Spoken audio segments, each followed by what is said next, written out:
আগামী নির্বাচনে আওয়ামী লীগের নির্বাচনে অংশ নিতে বাধা আছে কি নেই, সম্প্রতি এ নিয়ে নির্বাচন ব্যবস্থা সংস্কার কমিশনের প্রধান বদিউল আলম মজুমদারের বক্তব্য ঘিরে নতুন করে আলোচনা তৈরি হয়েছে।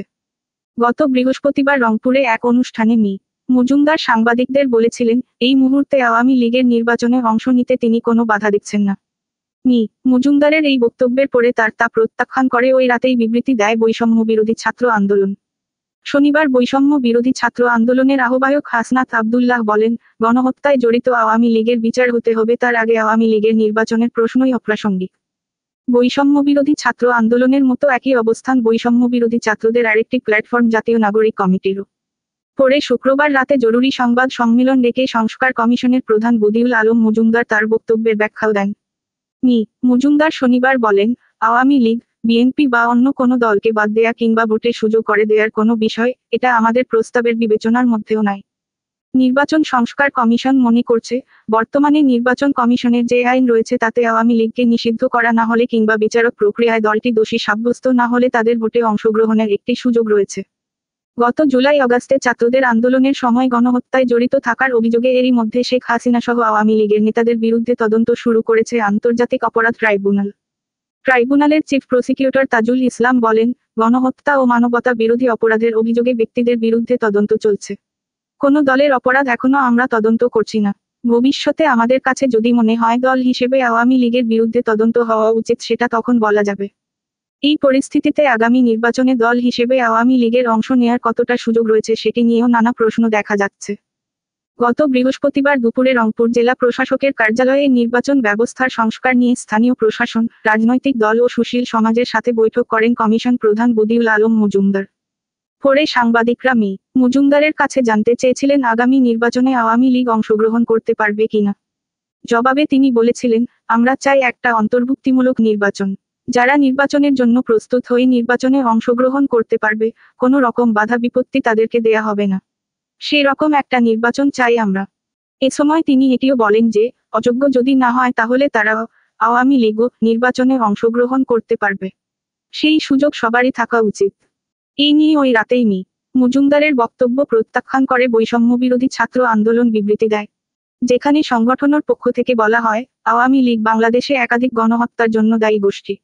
এছাড়াও গুম, খুন, বিচার বহির্ভূত হত্যাসহ বিভিন্ন মানবাধিকার বিরোধী কর্মকাণ্ডে আওয়ামী লীগ গত 16 বছর ধরে জড়িত ছিল। সর্বশেষ জুলাই গণহত্যায় প্রায় 2000 শহীদের প্রাণ এবং 30,000-এর অধিক মানুষের অঙ্গহানি করেছে দলটি।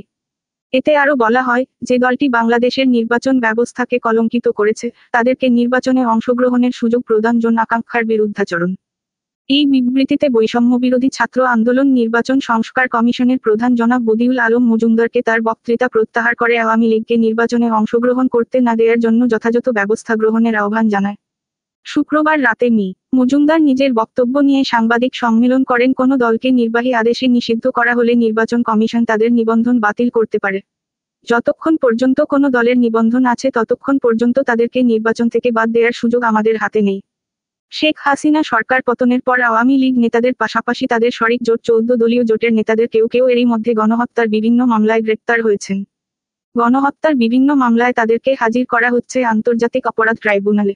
গত বৃহস্পতিবার রাতে বৈষম্য বিরোধী ছাত্র আন্দোলনের বিজ্ঞপ্তিতে বলা হয়, বৈষম্য বিরোধী ছাত্র আন্দোলন যেকোনো রাজনৈতিক কর্মকাণ্ডে আওয়ামী লীগের অংশগ্রহণের বিপক্ষে অবস্থান করে।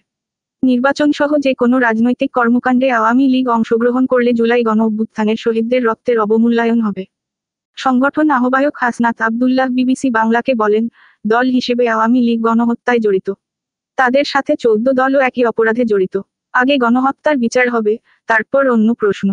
বৈষম্য বিরোধী ছাত্রদের আরেকটি প্ল্যাটফর্ম জাতীয় নাগরিক কমিটিও এই মুহূর্তে আওয়ামী লীগের নেতাকর্মীদের বিচার ও দল হিসেবে সংগঠনের বিচার নিয়ে বিভিন্ন সভা সমাবেশে বক্তব্য দিয়ে জনমত তৈরি করছে।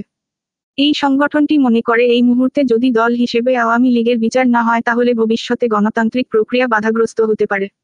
দলটির আহ্বায়ক নাসির উদ্দিন পাটোয়ারি বিবিসি বাংলাকে বলেন, আওয়ামী লীগ নির্বিচারে মানুষ হত্যা করেছে। হাজার হাজার ছাত্রদের আহত করা হয়েছে। যারা খুনি তাদের বিচারের আগেই যদি নির্বাচন প্রক্রিয়ায় যান, তাহলে পরিস্থিতি আরও জটিল হতে পারে। বিচার প্রক্রিয়ার মধ্যে যদি সবকিছু হয় তাহলে আমাদের অনেক প্রশ্নের সমাধান হয়ে যাবে, যোগ করে। শুক্রবার রাতে নির্বাচন ব্যবস্থা সংস্কার কমিশনের প্রধান বদিউল আলম মজুমদার তার বক্তব্যের ব্যাখ্যা দিতে যে সাংবাদিক সম্মেলন রেখেছিলেন সেখানে তিনি বলেছিলেন, আন্তর্জাতিক অপরাধ ট্রাইব্যুনাল বা আইসিটি আইনে এরই মধ্যে অনেক মামলা রুজু হয়েছে শেখ হাসিনা সহ অনেক আওয়ামী লীগ নেতার বিরুদ্ধে। আওয়ামী লীগের নির্বাচন কার্যক্রম নির্ভর করবে এসব মামলা সুরাহার উপর। নির্বাচন বিশেষজ্ঞরা বলছেন, এই আইনে কেউ দণ্ডিত হলে তিনি নির্বাচনে প্রার্থী হতে পারবেন না। বাংলাদেশের সংসদ নির্বাচনের আইন গণপ্রতিনিধিত্ব আদেশ বা আরপিওতে বলা আছে, কেউ আন্তর্জাতিক অপরাধ ট্রাইব্যুনালে কোনো অপরাধে দোষী সাব্যস্ত হলে তিনি সংসদ নির্বাচনে প্রার্থী হতে পারবেন না। নির্বাচন বিশেষজ্ঞ ড. আব্দুল আলিম বলেন, কোনো দল আদালতে দোষী সাব্যস্ত হলে কিংবা নির্বাহী আদেশে কোনো দল নিষিদ্ধ হলে নির্বাচন কমিশন তাদের নিবন্ধন বাতিল করতে পারে। সেক্ষেত্রে আওয়ামী লীগ বা যে কোনো দলই নির্বাচনে অংশ নিতে পারবে না। মি. আলিম জানান, এর বাইরেও কোনো দল পরপর 2 বার নির্বাচনে অংশ না নিলে কিংবা দলীয় গঠনতন্ত্রে সংবিধানের সাথে সাংঘর্ষিক কিছু থাকলে সে দলের নিবন্ধন বাতিল করার সুযোগ নির্বাচন কমিশনের আছে। নির্বাচন বিশেষজ্ঞদের মতে, নির্বাচনী ও ফৌজদারি অপরাধে অপরাধী সাব্যস্ত হয়ে অনন্ত 2 বছর কারাদণ্ডে দণ্ডিত হলে দণ্ডিত ব্যক্তি একসময় সংসদ নির্বাচনে প্রার্থী হওয়ার যোগ্যতা ফিরে পান। কিন্তু আইসিটি আইনে কেউ অপরাধী সাব্যস্ত হলে তিনি আজীবনের জন্যই নির্বাচনে অযোগ্য হবে। নির্বাচন ব্যবস্থাপনা সংস্কার কমিশনের চেয়ারম্যান বদিউল আলম মজুমদার বিবিসি বাংলাকে বলেছেন, তারা যে সংস্কার প্রস্তাব আনছেন সেখানে আইসিটি আইনের এই ধারা বাদ দেওয়ার কোনো পরিকল্পনা তাদের নেই। আন্তর্জাতিক অপরাধ ট্রাইব্যুনালের চিফ প্রসিকিউটরের কার্যালয়ে গত 3.5 মাসে প্রায় 250 অভিযোগ জমা পড়েছে। এতে সাবেক প্রধানমন্ত্রী শেখ হাসিনা, আওয়ামী লীগ সরকারের মন্ত্রী, সাবেক প্রধানমন্ত্রীর উপদেষ্টা, প্রতিমন্ত্রী, সংসদ সদস্য, আওয়ামী লীগ ও অঙ্গ সংগঠনের বিভিন্ন পর্যায়ের নেতাকর্মী, 14 দলের শীর্ষ নেতা, সাবেক ও বর্তমান আমলাসহ অনেককেই আসামি করা হয়েছে। এছাড়াও এই ট্রাইব্যুনালে আওয়ামী লীগের গত 15.5 বছরের বেশি শাসনামলে গুম-খুনের বিভিন্ন ঘটনায় বেশ কিছু অভিযোগও দায়ের করা হয়েছে। এরই মধ্যে এইসব ঘটনায় তদন্ত কাজ শুরু করেছে আন্তর্জাতিক অপরাধ ট্রাইব্যুনাল। ট্রাইব্যুনালের চিফ প্রসিকিউটর তাজুল ইসলাম বলেন, এই মুহূর্তে তদন্ত চলছে। তদন্ত শেষ হওয়ার পর যখন আনুষ্ঠানিকভাবে ফরমাল চার্জ জমা দিব তারপর আনুষ্ঠানিক বিচার প্রক্রিয়া শুরু হবে। এটা কতদিনে শুরু বা শেষ হবে সেটা এই মুহূর্তে বলা সম্ভব না। তবে প্রাথমিকভাবে যে বিচারকার্য শুরু হয়েছে সেখানে আগে ব্যক্তির বিচার কাজ হবে। আওয়ামী লীগ কিংবা কোনো দলের বিচার প্রক্রিয়া নিয়ে এখনই কোনো মন্তব্য করতে রাজি হননি চিফ প্রসিকিউটর মি. ইসলাম। এটা যখন আমাদের জুরিসডিকশনের মধ্যে পড়বে তখনই আমরা এ ব্যাপারে মন্তব্য করব। আওয়ামী লীগ মানবতাবিরোধী অপরাধে যুক্ত ছিল, অভ্যুত্থানের মুখে তাদের পালিয়ে যেতে হয়েছিল। সেই বাস্তবতায় বাংলাদেশের রাজনীতিবিদ বা সাধারণ মানুষ নির্ধারণ করবে আওয়ামী লীগ নির্বাচনে অংশ নিবে কি, নিবে না।